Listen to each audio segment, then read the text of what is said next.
Okay, I'm Gerry Colston, and we went to Korea in 1968. We had two children, Lydia and Robin, and they both went to Seoul Foreign School.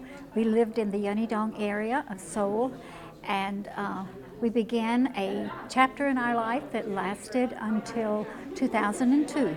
So we raised our girls there. They went all the way through Seoul Foreign School, and then they went back to the States for college. We loved being in Korea. We loved the Korean people. We studied the language at Yonsei. My husband did church planting. I loved working with MKs and doing women's work. Later, we worked with international people that came in after 9/11.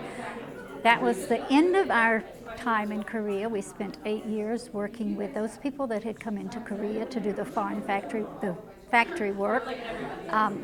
My husband had pastored at Seoul International Baptist Church in the latter years. We did a lot of groundwork for church planting and saw some new churches started.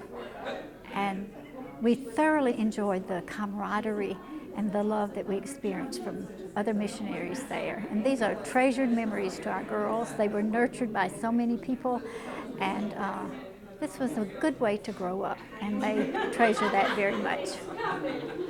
When we first arrived in Korea, it was not a developed country. It was definitely a third world country. I remember the oxen, during the wintertime, the oxen going down that dirt road that you'd use to go to Seoul Foreign School, and they would be perspiring, and then their nostrils were frozen. I mean, it was really the early days of Korea, and we drove a Land Rover. But I remember going to Daejeon, where we had missionaries in Daejeon too, and they lived on a compound. And Robin and Lydia just played with the other MKs, and it was such a good time together down there in Daejeon. And at the end of the day, Lydia came to me, our youngest daughter, and she was tired.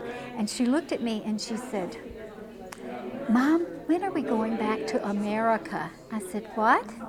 And she said, "When are we going home? You know, to my school so far, and when are we going back to America?" And she was meaning Seoul all that time.